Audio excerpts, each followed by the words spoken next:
The national tremors over sexual harassment have extended this week to the State House in Massachusetts. State Senate President Stanley Rosenberg stepped down from his leadership position following accusations of sexual misconduct against his husband, Brian Hefner. The allegations also come after signals that the problem at the State House goes beyond the cases currently under investigation. To bring us up to date is a reporter for Politico Massachusetts, Lauren Dezenski. Thank you very much for being with us, Lauren. Thank you. First of all, put this into context of, this is happening now, but we've been hearing stuff lately that's saying, we're going to hear more. Right. So the allegations against the Senate President's husband is he's essentially, Brian Hefner is the first name to come out. When we're looking at sexual assault allegations and harassment and this issue that's roiling so many aspects of our lives, the fact that one person alone has been named on Beacon Hill, I don't think is indicative of the breadth of the issue itself. This isn't something that's isolated to one specific couple or to one specific chamber or anything. Well, there are times when personal misbehavior is nobody else's business, but why is this a state problem? Right. So if this were happening in a vacuum, right? Like if it were just the allegations against Brian Hefner and him being the Senate President's spouse, that would be one thing. But there have been issues with Hefner kind of trying to exert influence over dealings in the Senate before. This happened initially in 2014 when he. There were some issues that were splashed on the front page of the Boston Globe, and it led to Senate President Stan Rosenberg, who was just coming into the position at the time, to say that there would be a firewall between his partner at the time, and the dealings of the Senate. That firewall could potentially have broken down, and so the questions about his leadership and his ability to kind of keep things separate and what he knew and when are really kind of come into question here. And of course, the allegations, at least some of them, are coming from people who were maybe advocates who had business at the State House too. Yeah, we don't know the specific accusers, but four of them in the Boston Globe story all had business before the Senate. One was a lobbyist, one was an advocate. People who, in the world of Beacon Hill, power is centralized in the top. Having the support of the Senate President for your issue, if you're trying to have something passed on Beacon Hill, is very important and very valuable. And so these were all people who were trying to work with the Senate President and ran into some issues with his partner. Well, now that Rosenberg has given way to Harriet Chandler as the interim president, the Senate is going to have somebody investigate this. And, well, exactly how much jurisdiction does the Senate have here? Right. So all that the Senate can do in its investigation by the Ethics Committee is investigate wrongdoing by its members. So right now they're only looking at whether or not Senate President Rosenberg violated rules of the Senate throughout the course of these things happening. There's a separate investigation that's underway by the Attorney General and the Suffolk County District Attorney that will basically look into whether or not there were criminal components here. And that's where, Hefner really could see some sort of criminal, issues there. Of course, I can see a kind of a polarity around the Senate's role here, because on the one hand, you have people saying that there's no way that the Senate can objectively look into this, and on the other hand, there are people who even wanted Rosenberg at one point to stay on as president. Yeah, I mean, it's hard. The Senate is a very small body. It's 40 members total, and it's a super majority of Democrats, so most of them are Democrats, and most of them are loyal to the Senate President. Questions about what his staying on in that role means for the body, what it means for the integrity of the institution, have really come into play. And that's why we're seeing this kind of power struggle behind the scenes of, what happens if and when the investigation is over. Well, what about that? Because I've heard these metaphors out there like the sharks are circling. I mean, you were up there. What was it like in those waters? So essentially, senators are trying to figure out what to do. This is an unprecedented moment on Beacon Hill, and no one really knows what's going to happen next.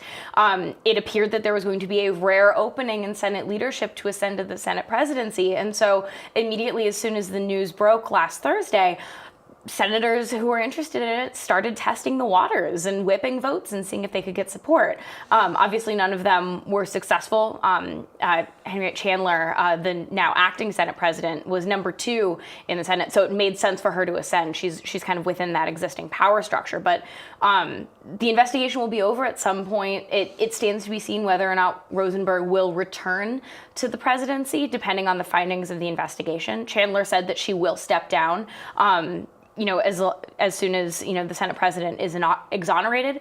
But if that isn't the case, there are a couple names and figures who are looking at what happens next. Do you think it makes much difference whether Rosenberg leaves the door open to returning? Because there are some people who say that the fact that he could return could also sort of diminish the credibility of that investigation. Yeah, I think that there's a concern among people who are kind of watching all of this that there could be a chilling effect, that Rosenberg's potential return would prevent people from stepping forward because at the end of the day, they don't want any sort of retaliation. Senate President Rosenberg doesn't have a reputation of being, vengeful or doing any sort of retaliation by that means. So a lot of his supporters kind of poo-poo that idea because that's really not who he has shown himself to be. But that's very much a concern here. I mean, the ethics committee that's investigating this has said that anonymity will be of the utmost importance, and they will protect anyone that comes forward. But I mean, Beacon Hill is a very small world, and if people do step forward and if things start coming out, there's always questions about what will be kept private. It was interesting is that aside from what has been going on with Brian Hefner, Rosenberg is somebody who I guess enjoys a pretty good reputation out there as far as his relations with other senators, doesn't he? Yeah, I mean, he's very well liked. He's very well respected both in his district and by members in the Senate. He has such a long career on Beacon Hill, and he's really made it his life's work to dedicate himself to the Senate and to the body as a whole. And so a lot of people are really saddened to see what has happened, just even before the investigation actually takes place. I mean, he's also historic too. He's the first openly gay Senate president to serve. And he also credits his partner, Brian Hefner, for helping him to come out of the closet and to live as an openly gay man. And he said before, I'm paraphrasing here, but that Brian essentially gave him the greatest gift, which was to live in public, and that's why he'll never turn his back on Brian. So there's a lot of things kind of at play here, and at the end of the day, it's really just an unprecedented time here in the Senate. And of course, at the other hand here is that you've got the DA in Suffolk County, State Attorney General Maura Healey. They might be digging in here as well to look at things, right? Right, and this is where the criminal investigation comes into play, and this is where we could see some actual litigation and some actual repercussions around the allegations and anything else that comes out against Brian Hefner himself. The Senate investigation will only go into what the Senate president did and what happened in the Senate. This will actually go into some of the criminal allegations here. Well, so far we've been focused on this scandal, but at the same time, how does this disrupt everything else that's supposed to be going? I mean, you've got things like criminal justice reform going on up there that Rosenberg was very much involved in.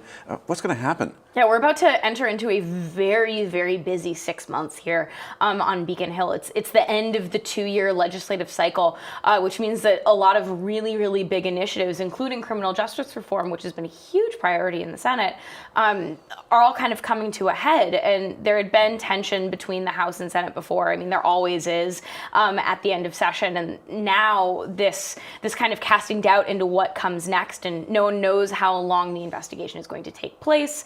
It seems like now acting Senate President Chandler will continue the initiatives underway by Senate President Rosenberg. But if someone else were to come in, if there's an additional leadership fight here, even closer to the end of session, which is the end of July, that's going to complicate things even more. So this is going to be a really, really interesting next couple of months on Beacon Hill. Turning to the larger picture, and I'm sure you've been looking at this. I mean, I have seen something just so paradoxical because on the one hand, we seem to be going through this great purge or awakening around sexual harassment.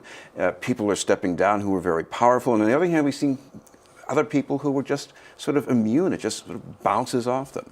Yeah, I mean, I think this is an unprecedented conversation, that people are having, and I think that there are a lot of people that are kind of looking back and saying, okay, this interaction that I had, 6 months ago or 6 years ago, people are seeing it in a different light. And I think understanding that there's a spectrum of repercussions, but also understanding that there is an increased awareness and an interest in having these conversations. It's bringing up so many of these issues, and it's forcing all of us to grapple with it. I mean, this is happening in so many different aspects of our lives, and we're seeing it in so many different industries. It's not just politics. It's not just Massachusetts. It's really everywhere. It's everywhere. It's every day, almost every hour. So if people want to follow you on Twitter or with the playbook at Politico, what's the best way to do that? Absolutely. Subscribe to the Politico Massachusetts playbook. Right. Lauren Dezenski from Politico Massachusetts.